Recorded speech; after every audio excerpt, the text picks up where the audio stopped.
Vous avez envie de regarder ce drama, ne serait-ce que pour voir Son Ye-ji danser du tango. C'était d'une sensualité, les amis. Waouh, j'étais bouche bée devant la prestation de Son Ye-ji.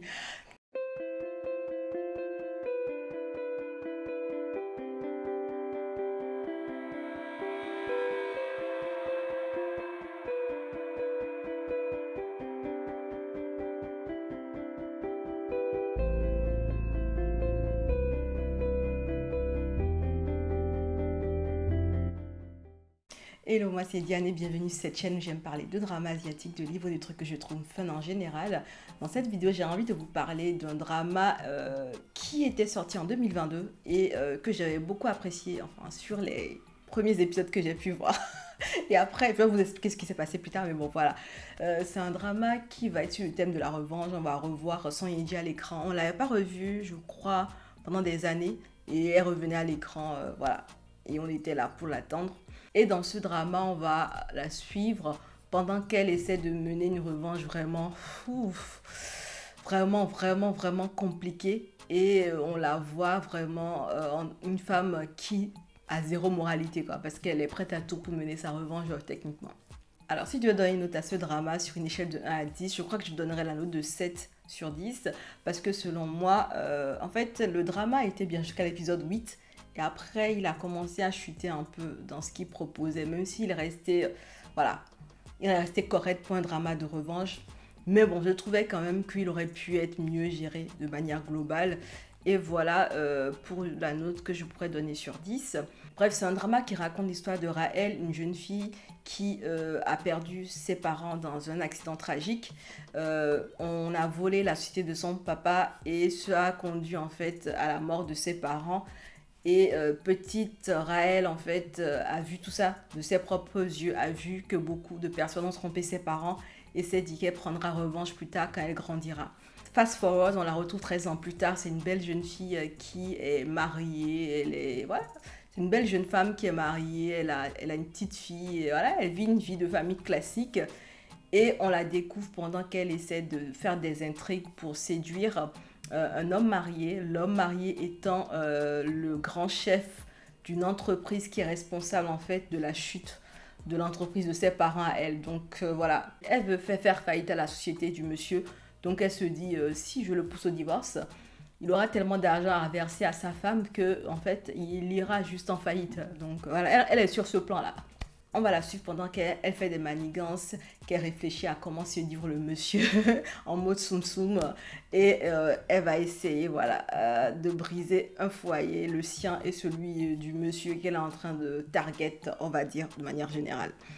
Alors, moi, ce que j'ai beaucoup aimé dans ce drama, vous parlez des points que j'ai beaucoup aimé, parce que voilà, il y a des trucs que j'ai beaucoup appréciés. Déjà, l'actrice, Son Ye-ji, elle est trop belle, cette actrice. Elle était vraiment magnifique dans ce rôle d'Eve, la femme fatale et tout ça. Ça lui allait comme un gant, honnêtement. Les expressions étaient on flic. Elle a un visage qui exprime le dédain d'une manière que je trouve magique. Je crois que elle arrive à bien jouer les mean girls, en fait. Les femmes très froides et tout ça, elle le joue très bien en général. Pour les dramas où je l'ai vu jouer ce genre de personnage, vraiment, elle réussit souvent bien. Et ça n'a pas manqué là, elle a joué vraiment ce qu'elle avait à jouer comme rôle. Ça lui allait trop bien, vraiment. Moi, j'étais bouche bée devant aussi ces scènes de danse de tango. Elles étaient empreintes de sensualité. Et honnêtement, j'ai trouvé ça vraiment, ça m'a un peu, c'est pas que ça m'a choqué, mais c'est, en fait, le tango, c'est pas forcément, en fait, une danse qui est vraiment très pratiquée en Corée du Sud. Euh, Vu que c'est un pays un peu pudique, en général, il y a des danses. Les danses où on est très près l'un de l'autre, je pense que c'est pas forcément des danses qui sont mises en avant. Et du coup, qu'ils aient pris un personnage principal qui soit fan de cette danse-là.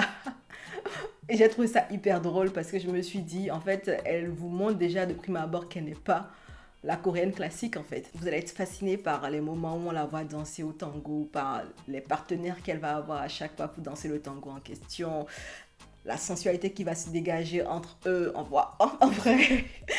Moi, j'étais là que pour les scènes de tango, finalement, j'ai l'impression, parce que je suis restée vraiment devant ces scènes de tango-là très longtemps. Et en fait, vu que je vous ai déjà dit qu'elle est là pour briser son couple et le couple du monsieur en face pour prendre sa revanche, vous vous doutez bien qu'il y aura, voilà. Côté moralité, on va être face à une femme qui a zéro moralité. Elle est juste là pour prendre sa revanche. Elle s'en fout des dégâts collatéraux. Et ça peut choquer parfois parce qu'il y a des enfants qui sont impliqués dans les histoires, mais elle s'en fout littéralement.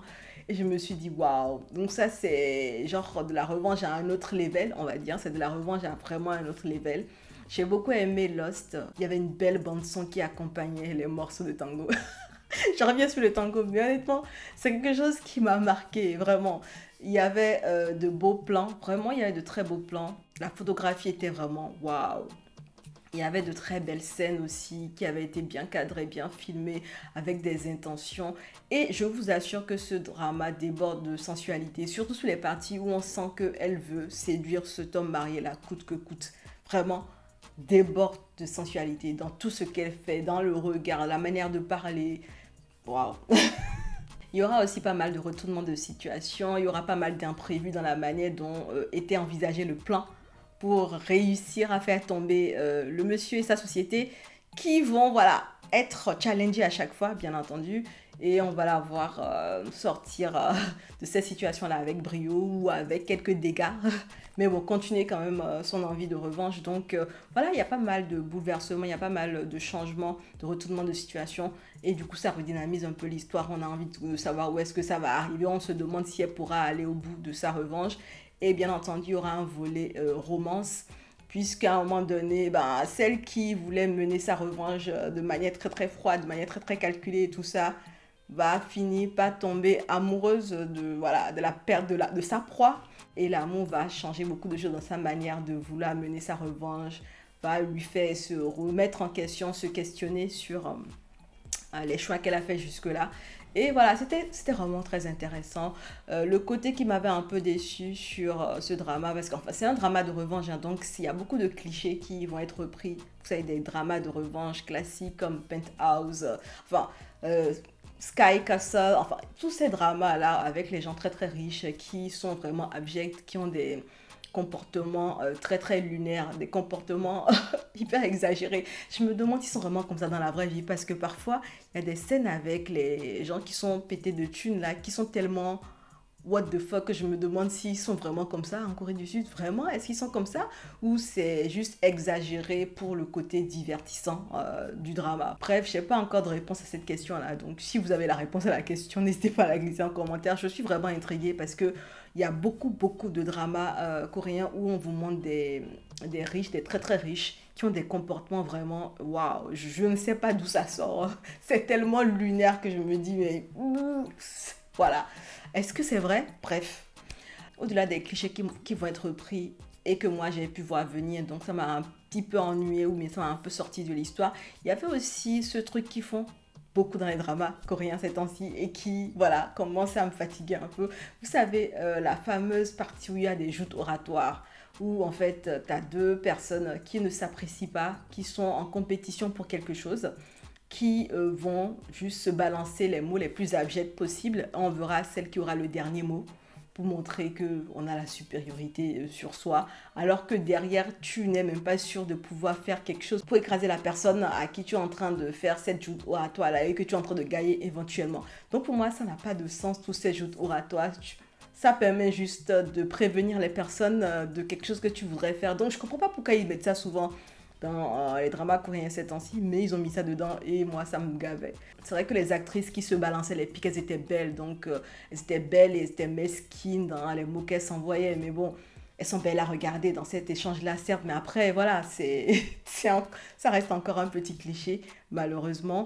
Et puis, bien entendu, il va y avoir un moment dans le drama où la revanche, le but de la revanche va switcher pour autre chose. On va se demander si on est toujours en train de regarder un drama de revanche ou pas. On a du mal aussi parfois à apprécier le personnage principal hein, parce qu'elle est vraiment très très, comment dire, elle n'est pas forcément très appréciable sur certains trucs, sur certaines actions qu'elle fait. C'est dur d'apprécier des actions où elle utilise des enfants, des actions où elle détruit sciemment en fait des personnes qui ne sont peut-être pas forcément celles qui sont au cœur de l'intrigue de sa revanche, mais vous savez, c'est juste des personnes sur qui elle doit marcher pour atteindre son but de revanche. Donc voilà, parfois c'est dur de la regarder, de la soutenir quand elle fait tout ça parce que voilà. Et puis de manière globale, c'est un drama que j'ai bien apprécié parce que dedans il y avait Song Hye-jin. C'est une actrice que j'aime beaucoup. J'aime bien les projets qu'elle choisit et j'aime bien le fait qu'elle n'ait pas peur souvent d'aller sur des rôles de méchants parce que je crois que beaucoup aiment bien qu'on ait une image positive d'eux. Pas beaucoup vont aller sur des projets aussi risqués, on va dire, parce que prendre ce rôle-là et dire qu'elle va porter ce rôle-là, après le scandale qu'elle avait eu, revenir sur le monde du drama avec ce rôle-là, c'était un statement, j'ai envie de dire. Et voilà, moi j'ai trouvé ça assez bold, quoi. Elle est vraiment courageuse. On reste sur un format classique de drama de revenge, hein, donc on va être sur quelqu'un qui va move in the shadow, comme on dit, et on va la voir essayer de déplacer les pions pour arriver à son but. Bien entendu, il y aura des obstacles réels et des obstacles qu'elle-même va se poser parce qu'elle va développer des émotions le long de son voyage pour sa revanche. Et puis aussi pour la qualité des images et pour la qualité de certains plans qui ont été faits, honnêtement, c'est un drama que je vous recommande, ne serait-ce que pour voir aussi Song Hye-jin danser du tango, vraiment, elle est magnifique, elle est vraiment magnifique dans ces moments-là. Et pour voir une revanche vraiment, pas comme on a l'habitude de voir, avec un personnage qui est limite un anti-héros, on n'est pas forcément en train d'aimer en fait Raël. Dès le début, on ne l'apprécie pas des masses, hein. Et jusqu'à la fin du drama, je ne suis pas sûre que tout le monde l'apprécie non plus.